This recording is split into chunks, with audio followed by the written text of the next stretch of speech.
What's up, everyone? Today we're going to be talking about the most active trade deadline that I can remember. There were tons of big deals yesterday, and I'm going to be talking about the four biggest ones in my opinion. TJ Hawkinson getting traded, Calvin Ridley and Chase Claypool, and Bradley Chubb. I will be talking about more deals because there were certainly more than that on my TikTok page, Theo NFL. So if you don't follow me on there already, check that out. I'll definitely have videos on Roquan Smith and the Ravens linebackers and Nyheim Hines and what all that means by the end of the week. But for now, in this video, I'm going to talk about the four big trades that happened yesterday, tell you who I think won them, what these players bring to their respective teams, what these trades say about what the state that these teams think that they're in. And so without further ado, let's just get going with this.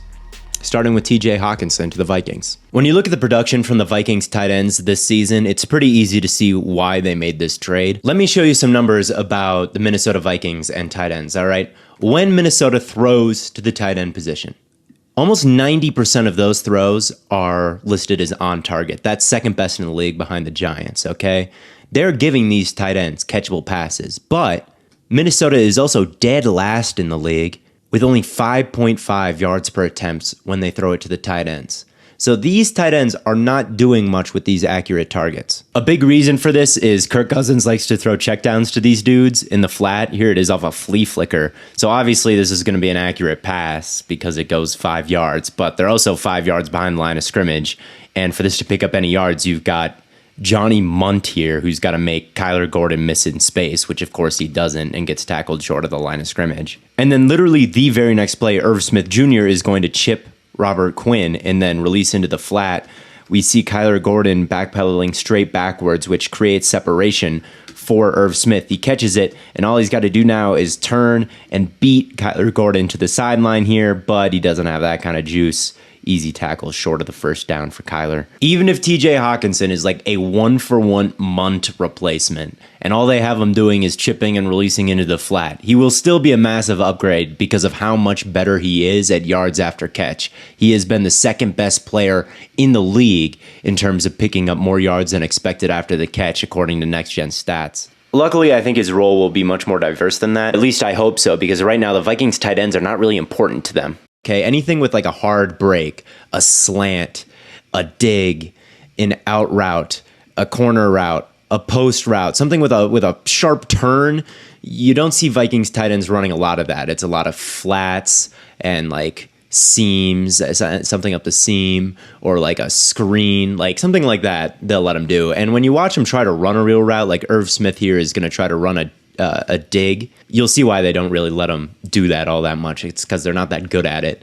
All right, here the Eagles are lined up in a penny front, which is just 5 linemen. They're in a bear, so 1, 2, 3 defensive tackles, 2 edge rushers, and then just 1 off-ball linebacker. They're also in cover 1 here, it looks like. Everybody manned up with a single high safety, and Irv Smith is running a dig on this single linebacker, TJ Edwards, who has heavy inside leverage, and Irv Smith is running an in-breaking route, so he's really going to have to run a nice route here, and what he does not get it done, okay?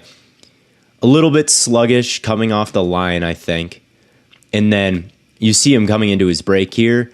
He totally like eases up. He totally like flattens out his back and chops his feet and makes it very clear that he is about to change directions. He is not threatening this guy vertically at all, ever on this route. So Edwards knows the break is coming, and then you see Irv Smith plant his foot and isn't really like, doesn't have a ton of burst, like planting that foot and getting inside. It's nothing crazy there. It's, I think, a little bit sluggish changing directions. And then it turns into a contested catch, of course, because this is an easy route to blanket. And Irv Smith isn't like a gifted enough, physical enough catcher of the football to bail out poor route running with some amazing contested catch, right? So that's an example of why they don't do that. Now, let's compare this type of change of direction ability and athleticism to what TJ Hawkinson lined up at the bottom of the screen here can do. All right, it's a lot different. This is a pretty easy coverage to diagnose pre-snap. It's cover 1. All the defensive backs are lined up over their wide receivers. Their eyes are on their wide receivers. There's a single high safety. Nothing too fancy about this. And where do Jared Goff's eyes go immediately? They go to TJ Hawkinson because that's who he trusts to win against man coverage. And watch what Hawkinson does, all right? He's going to execute this kind of deeper out route. He has good burst off the line, eats up a lot of space quickly. He really gets right on the toes of this defensive back before making his break, which is a good idea. If you were to like break this out here, that would give this defender a lot of room to read and react and a better angle to come downhill. But because he just gets right up on that defender and then breaks outside, he doesn't really have an angle to break on this. So that's good stuff. And then you see how he's able to change directions quickly.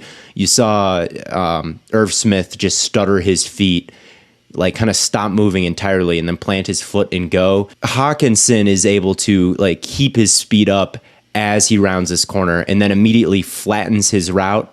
All right, he doesn't drift upfield and give this defender a chance to cut this off and make a play. He flattens this out at the first down marker, tracks that football, then jumps up, contorts his body, makes a good catch in the air, and beats this man coverage. This is not something you're going to see the Vikings tight ends do, I promise. When you look at Hawkinson's athletic profile, you'll see that he's not the biggest guy, but he did jump out of the gym in the 91st percentile for tight ends in the broad jump and the vertical jump. So he's an explosive athlete. He's agile, really good scores on the 3-cone drill and the shuttle run. Pretty good 40-yard dash time. Doesn't have like crazy straight line speed like he's Kyle Pitts, but he's fast, he's explosive, he's agile, and these traits make him a good dynamic route runner. Meanwhile, you look at Irv Smith's athletic profile, and he's even smaller than Hawkinson is, but he doesn't have any of that explosiveness. He doesn't have any of that agility.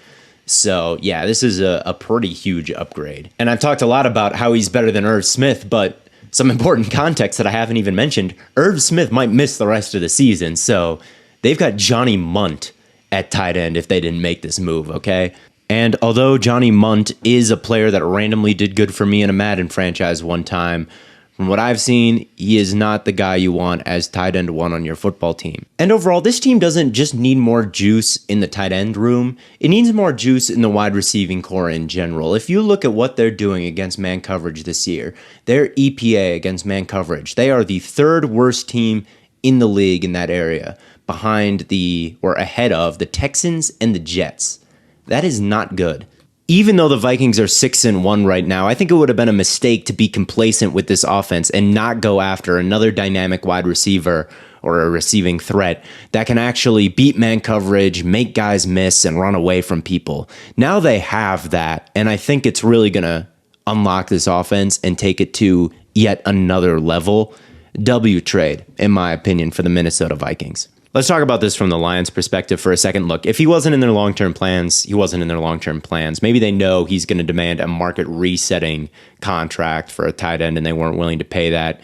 But man, like, the reason I like this Lions rebuild so much was because all the offensive infrastructure seemed to be in place. The weapons were fantastic. The offensive line looks good. Just drop a rookie quarterback in there. And we know situation matters so much for these guys, and have the pieces around him just automatically off the bat. I like that idea more than I like the idea of these day 2 picks for TJ Hawkinson. I like the idea of having a great security blanket for a rookie quarterback next year. And personally, I would have kept TJ Hawkinson around and paid him what he wanted. I think the Vikings won this trade. I'm calling this a W trade for the Vikings. All right, so I think the Vikings won that trade. Now let's talk about Bradley Chubb to the Dolphins. I think my first question when I first heard the Bradley Chubb to the Dolphins news was, well, why do they even need him? Because they've got so much depth along that defensive line. Like, who is going to take a playing time cut now with Bradley Chubb in the fold? My first thought was like, damn, maybe Jalen Phillips isn't coming along like they thought he would, and maybe they want a proven starter on the other side as they gear up to make the Super Bowl run. But no, I watched Jalen Phillips convert speed to power and beat Penei Sewell in this Lions game to register pressure. And then I watched him do the same thing to another good tackle, Taylor Decker, on the other side. Good burst off the line of scrimmage, good hand placement, and gets right in Goff's face and forces a check down there. Just like last year, I still think that his finesse moves and some of his hand placements and his swipes and things like that could use a little bit of work. But overall, I thought he looked pretty sharp in this game. And to me, it doesn't seem wise to stunt Jalen Phillips' development as a first-round pick by essentially benching him or forcing him into a more rotational role for any veteran, even if it is Bradley Chubb. And then I thought, well, maybe they think like Melvin Ingram doesn't have anything left in the tank and they want to completely eliminate his snaps. But I kind of still think he's the most nuanced pass rusher on the team still. I mean, on this play, you see him bring that arm over, swipe down Taylor Decker's hands, then contort his upper body, get into his chest, bring his hands back up into his frame, and start to drive and register a bit of pressure on Goff, make him a bit uncomfortable there. Yeah, Melvin Ingram is one of the most underrated players of the last decade. His bag of pass rushing moves has always been so deep, and in his old age, he's not someone I want on the field the majority of snaps, but I certainly want him on the field a small handful of them because I think he is still a talented player who can impact the game if he's fresh. I kind of feel a similar way about Andrew Van Ginkel, honestly, and I don't think he's as good as Melvin Ingram, and I never want him setting an edge for me, and I never want him bull rushing, but I do want him sitting on the sideline for drives at a time, thinking of some pass rushing plan, and then coming in the game for about 20 snaps a contest and executing that pass rushing plan, because he is capable of some high-level stuff. Here he hits Penei Sewell with a spin move. All right, beats him to the inside. He's got a clear path to Jared Goff here, but the ball is out quickly, so he can't really get a sack here. But still a nice rep nonetheless. Like Ingram and Van Ginkel, I think are role players with some real juice and shouldn't be completely phased out of the defense just because Bradley Chubb is there. So who does that leave? It leaves Emmanuel Ogbah. All right, when I watched this Lions game, I did not come away impressed with his explosiveness. I did not think that he looked very dangerous. I watched the young Jalen Phillips play like his hair is on fire, and then watch Ogbah, and he just looks very sluggish by comparison. Here, he doesn't exactly explode out of his stance. Tries to initially create some power, pushing Sewell back, and then once he pushes Sewell back, or hypothetically pushes Sewell back, he's going to dip that shoulder, rip, try to fend Sewell off, and then bend around the edge. But it just doesn't really work, and Sewell's never in any kind of real danger with that move. So on film, I saw some things that were concerning. Then I went to the stats and checked out the Dolphins' pressure rates on 3rd and long. Well, first was Trey Flowers on a tiny sample size of 9 pass rushes, but he was first at 22.2%. Jalen Phillips, 19.4%. That's a really nice number for him. Emmanuel Ogbah is way down here, below 6%. Another interesting thing about Ogbah is when you look at his measurables and you look at the comparisons, Bradley Chubb is on that list. All right, they have very similar body types, and hypothetically, Bradley Chubb could very easily just slip into Emmanuel Ogbah's role in this defense. And I don't blame them for doing so. If you're the Dolphins, you need a number 1 pass rusher if you want to win the Super Bowl. And if Ogbah's not going to step up, someone else has to. If you look at the trends of the recent Super Bowl winners, most of them by week 8 had established themselves as a top 10 pass rush in the league. The only ones who didn't were the 2019 Chiefs, who had Mahomes at the peak of his powers, and the 2016 Patriots, who had Tom Brady at the peak of his powers. If you don't have one of those guys to carry you, your defense needs to be super legit. And currently, as it stands right now, even with some nice pieces, the Dolphins' pressure rate is like 27th in the league. It has to get better. They have to go out and get a number 1 guy if they want to win the Super Bowl this season. And to me, this season might be their best chance when you look at all the talent they have and the health a lot of their players have had. Even though they're both a similar size, I don't think Emmanuel Ogbah gets off the line like this anymore and is able to split defenders. I don't think that he has this kind of twitch and quickness like you're seeing here, shedding these chips and getting the strip sack. And although I don't think Bradley Chubb has elite ankle flexion and bend around the edge, he's definitely a lot better at winning around the corner than Emmanuel Ogbah is. Emmanuel Ogbah has never had any bend, all right, and has always been more of a power-based guy, but it seems like a lot of that power is gone now. But with that being said, this isn't a home run for the Dolphins because he's not in that tier 1 of edge rusher. He's not special enough in any one area to where he really jumps off the screen to me like the Bosas or Garrett or Watt or Micah Parsons, all right? And if he finishes top 5 in sacks this year, top 3 in pass rush win rate, you may have to pay him like he's one of those guys plus the first-round pick. And that could start to get into overpay territory. And it's also important to keep in mind he's been a little injury prone. Only played in 7 games last year, didn't record a sack in any of those games, only played in 4 games in 2019, only 1 sack that season. Overall, over the past 3 years, he hasn't been super productive. Now, he's talented enough for sure that these 12 sack seasons can be the norm like he had his rookie year, like he's on pace for now. He can certainly, as he kind of enters his prime here, put up those numbers every single season, and I get why the Dolphins did this, and maybe they had to do it to be Super Bowl contenders in this year's window, but man, it could be a lot. It could be a lot, and I'm not quite as high on this move as I am like getting TJ Hawkinson for day two picks, right? If we're comparing these trades to each other. As for Ogba's future, he's actually secured for the next 4 years here. So that's not a great contract right now, but it doesn't look like there's a ton of guaranteed money involved here. So they could probably move him after this season, and it really wouldn't surprise me if that's what happens. That's just the way I'm reading into it. As for the Broncos, they're kind of going with a Moneyball approach to their edge rushing room, all right? Baron Browning, he's really broken out this year. Huge pressure rate, almost 21%.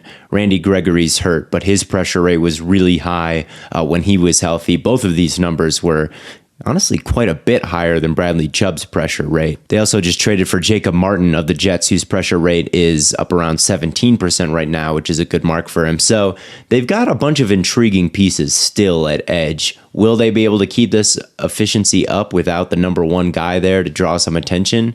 That's the gamble. And I think it was a worthy one. I think they've got enough firepower there to still be a good front seven, plus get the first round pick. I do like this for the Broncos. I do. And I would say maybe they slightly won this trade, but I think this is a pretty even exchange for both sides.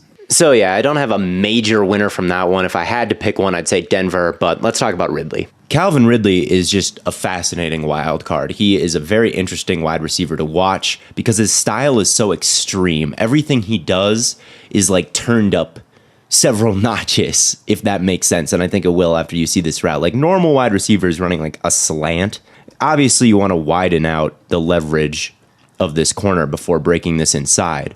But the way Ridley does it, it looks like he's damn near running a wheel route to start out with. I mean, he's really running outside here. And of course, Xavier Howard is going to flip his hips because why would this just be a short little inbreaker if he's releasing like that, right? But Ridley has dynamic stop-start ability. He is very agile. He can turn on a dime and keep his balance. And he takes these very severe angles, right? And here he is open, right? He wins on this route, right? It's like an angle route, but he's the outside wide receiver, which you don't see a whole lot. And it's all of these very like huge wide releases and then really sharp turns and cuts. And it's like varying the tempo to a severe degree. Like these are all things that define Calvin Ridley's game, if that makes sense. That kind of commitment to manipulation combined with the dynamic change of direction ability results in some of the most beautiful routes you will ever see in your life. If you give the route time to develop, man, he is going to create separation. He is going to find a way to create separation. I mean, watch this play. This is crazy. Look at how fast he is flying upfield. All right, and he even throws a little bit of misdirection in the route stem. He starts by angling this towards the numbers, and then it hits another gear and starts bending this back inside. And I think the corner thinks, all right, well, that was the misdirection. That was the route. Okay, just a little bit of subtle misdirection towards the number before bending this back inside. All right, I've got him all figured out. He is flying upfield. He's been running for 3 seconds. Surely the route has declared. But no, it is not declared. At full speed, he breaks down and breaks us out towards the sideline, like 25 yards down the field. It's just unguardable when he does it like this. There is just no way you can win. You can expect at this point this route to be going that way. As a corner, you should just never expect it because it never happens. But with Calvin Ridley, sometimes it does, and he's able to just cut on a dime after going full speed. He even starts to work back towards the quarterback here to make this an even easier throw and make it even harder for the defensive back to cut this off. Like, it's unguardable when he does it like that. Unguardable. This route running prowess is what allowed him to be one of the top wide receivers of the 2020 season and look like a bona fide, legit wide receiver one. But in 2021, the production was disappointing even before he took his break. All right. And I think that is because his route running borders on just like doing too much. On this play, he's just going to run like an out route or release into the flat or something like this. I'm not totally sure what exactly they've asked him to do because the route looks so weird, but you can see him start to stem this inside and then like freeze, like a dance move right there, and then burst outside. And it's like, your quarterback isn't empty right now, and the 2021 Falcons offensive line was garbage. You just need to like get to where you have to be instead of like doing some fancy extra shit. And I think like with this offensive line, which was I think worse in 2021 than it was in 2020, these long developing routes that he runs were less effective. And this style of route running was just overall less effective. So I think sometimes he can be a bit impractical, but man, he's fun to watch. There is nothing fancy about the release on this play. He's just basically going to plant that back foot in the ground and go straight ahead. And that instantly causes this corner to flip his hips and respect the vertical like speed of Ridley. And as soon as he does that, he just settles down. Like watch him like hesitate here once the corner flips his hips. Like he's breaking this any which way. He's not. He just does it to mess with the corner. He just like tempos this route to mess with the corner when he's in the blind spot. And he breaks this down on the out route. And one thing that I'll talk about is he's always moving back to the quarterback. He's always making himself a friendly target, which is a great trait for a wide receiver to have. Like on this play, this is a really nice rep from the corner, all right? Ridley goes into his release, but the corner is keeping his hips square. He jams Ridley and gets a hand into his chest right there to make sure he's not getting that much burst off the line of scrimmage. The corner is then able to flip his hips and run with Ridley, perfectly blanketed, right? This is a great rep of coverage on Calvin Ridley. But once this gets into scramble drill mode, Calvin Ridley breaks this towards the opposite side of the field, and all of a sudden, you know, he's got some room. If Matt Ryan was like insane, if he was cracked, like all of a sudden there's some separation here. Obviously, Matt Ryan's not going to do that. So then he realizes that and starts just booking it towards the first down marker, right? Booking it. And Ryan tries to heave it over to him, but Ryan on the move does not have that type of arm strength at this point, and it falls incomplete. But even though I think Ridley got locked on this route, he does a nice job in scramble drill mode, making himself a favorable target for the scrambling Ryan here, and almost pulls this off into a completion. And if Matt Ryan had like Trevor Lawrence arm strength, all of a sudden this could turn into a first down. Not only does he have the skill set to beat man coverage, but he also has a really good feel for settling down in zones. You'll see him coming from the right of your screen here on a drag route, and this is zone coverage, so he settles down. And he couldn't have positioned himself any better. Watch him settle down and watch that throwing lane open up right here. It just could not be any easier for Matt Ryan right here. And it's not a great throw, but Ridley is able to make this catch away from his frame.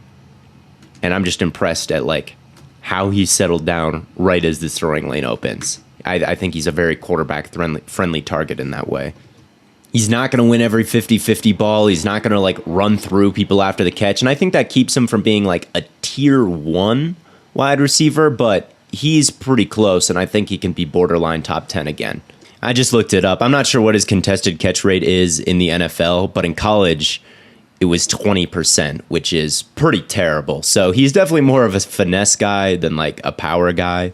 And of course, the other problem is by the time we see him next, he will have hardly played football in 2 years. All right. And he'll be in his age 29 season and have started 35 games in his career, which is a pretty crazy statistic, honestly. And if Calvin Ridley routes take an extra second to develop, give me the guy who I know is good at efficiently moving in the pocket and buying these extra moments for guys to get open. I think this is going to be a good marriage. Okay, so now let's talk about the most confusing trade terms ever, and I'll tell you what I think about the value. Okay, so the maximum compensation for this deal for the Falcons is a 5th rounder this year and a 2nd rounder next year. That's maximum, but there's a bunch of stuff that can happen.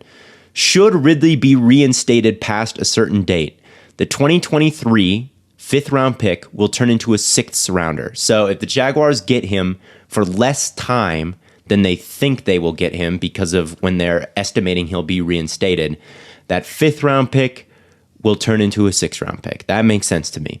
If Ridley makes the team in 2024, so 2 years from now, the 2nd pick will be a 4th rounder. If he plays enough, the pick will be a 3rd rounder. And if he plays enough and gets a long-term deal, whatever that means, the Jaguars pick in 2024 will turn into a 2nd rounder. So to me, this is kind of a no-loss deal for the Jaguars. Either they bring him in and he stinks and they give up like a 5th-round pick and like a 4th-round pick. Not much at all, a worthy gamble. Or he's good, he hits all of these milestones, he signs a long-term contract, and still the most you're giving up is a 2nd-round pick 2 years from now, or 2 drafts from now. So if he's good or bad, like, the Jaguars can't really lose a bunch of value here, in my opinion. So I really like this trade for them.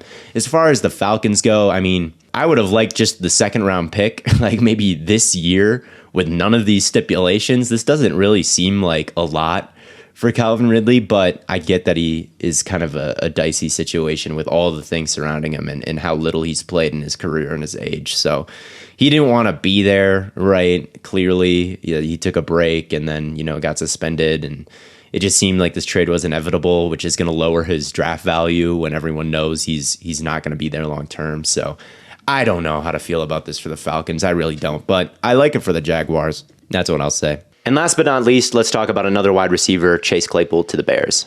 The logic to the Chase Claypool acquisition is pretty easy to follow.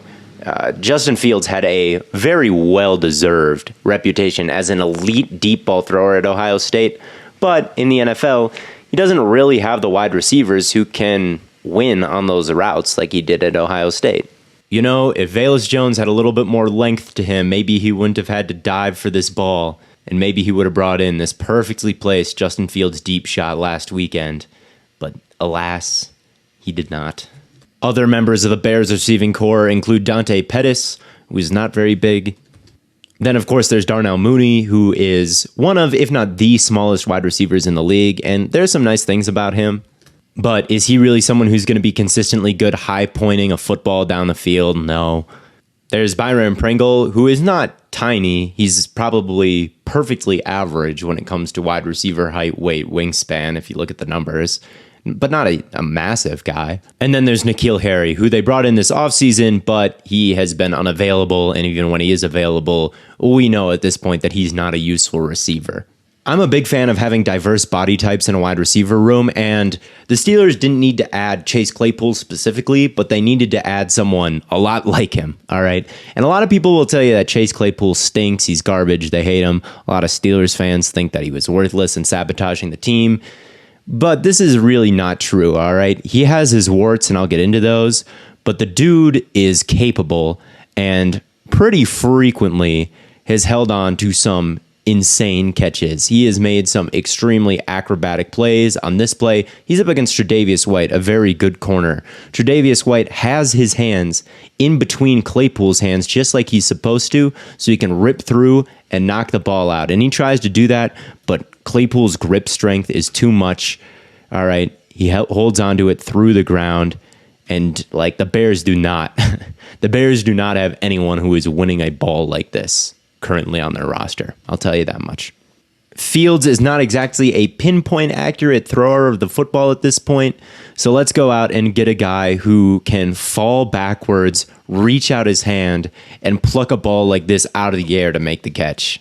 Makes sense to me.